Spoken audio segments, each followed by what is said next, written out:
حضور نے فرمایا سب کا کوئی نہ کوئی تنہائی کا دوست ہوتا ہے، جب دل کرتا ہے کہ فلاں نہ آئے تو میں اکیلے میں اس کے پاس بیٹھوں، فرمایا جب میرا کسی کے پاس اکیلے بیٹھنے کو دل کرے تو میں زبیر کو بلایا کرتا ہوں۔ اتنی محبت ہے نبی کریم علیہ السلام کو حضرت زبیر بن عوام کے ساتھ۔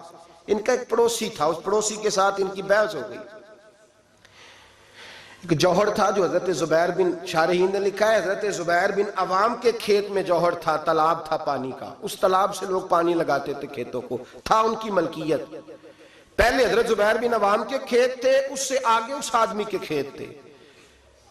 اب وہ آدمی کہنے لگا حضرت زبیر سے کہ پانی پہلے میں نے لگانا ہے۔ آپ نے فرمایا کہ تو پانی میرا ہے اور دوسرا پہلے کھیت بھی میرا ہے، جب میرے کھیت پانی پی لیں گے سیر ہو جائیں گے تو میں کھول دوں گا، تیری طرف آ جائے گا۔ اس نے بحث کی، جھگڑا کیا، ایک تو اس کا مقدمہ ناجائز ہے، پھر وہ جھگڑا لے کے آدر رسول پہ گئے۔ نبی کریم سید عالم صلی اللہ علیہ وسلم مروت فرماتے تھے، حضور خیال کرتے تھے۔ اب جب وہ مقدمہ حضور کی بارگاہ میں آیا نا، بات کی سمجھ تو آ رہی ہے نا اب حضرات کو، جب مقدمہ آیا نا نبی پاک سید عالم صلی اللہ علیہ وسلم کے پاس، تو حضور نے بات سنی تو نبی پاک سمجھ گئے کہ زبیر اس معاملے میں ٹھیک ہے، ان کی رائے، ان کا موقف درست ہے۔ آپ نے اس شخص سے کہا، حضرت زبیر سے فرمایا یار جب تیرے کھیت پانی پی لے نا تو پھر تو نے پانی کا کیا کرنا ہے، کھول دیا کر، اس کے کھیتوں کو بھی لگ جائے۔ ٹھیک ہے پہلے تو ہی پلا اپنے کھیتوں کو، لیکن بعد میں کھول دیا کر۔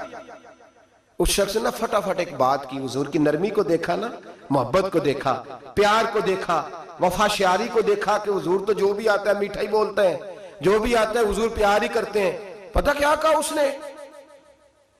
کہنے لگا زبیر آپ کی پھپھو کے بیٹے ہیں نا، معاذ اللہ آپ کے پھپھی داد ہے نا، اس لیے آپ نے حمایت کی ہے۔ پھپھی داد ہے، میں رشتہ دار نہیں نا آپ کا۔ میرے رسول پاک نے یوں نظر اٹھائی، حضرت زبیر فرماتے ہیں مجھے یوں لگا کہ تارے گرنے لگے ہیں، مجھے یوں لگا کہ زمین پھٹ جائے گی، مجھے یوں لگا کہ ابھی زلزلے آئیں گے، مجھے لگا قیامت سے پہلے قیامت آئے۔ حضور نے فرمایا تجھے تیری مار ہوئے، میں تیرے ساتھ مروت کرتا ہوں اور تو کیا بولتا ہے؟ فرمایا اگر دھرتی پہ میں عدل نہیں کروں گا تو بتا پھر دوسرا کرے گا کون؟ اگر میں انصاف نہیں کروں گا تو کون کرے گا؟ اس طرح کی بات کرتا ہے تو؟ جب حضور نے جلال فرمایا تو قدموں سے لگ گیا، حضور غلطی ہو گئی۔ حضرت زبیر فرماتے قربان جاؤں محبوبہ تیری شان پہ، ابھی جلال کے دارے بہ رہے تھے جلال کے دریا، اور ذرا وہ قدموں سے لگا تو آمنہ کے معصوم لال نے اٹھا کے سینے سے لگا لیا۔ فرمایا میں سمجھاتا ہوں اور تم کیا کرتے ہو جواب میں؟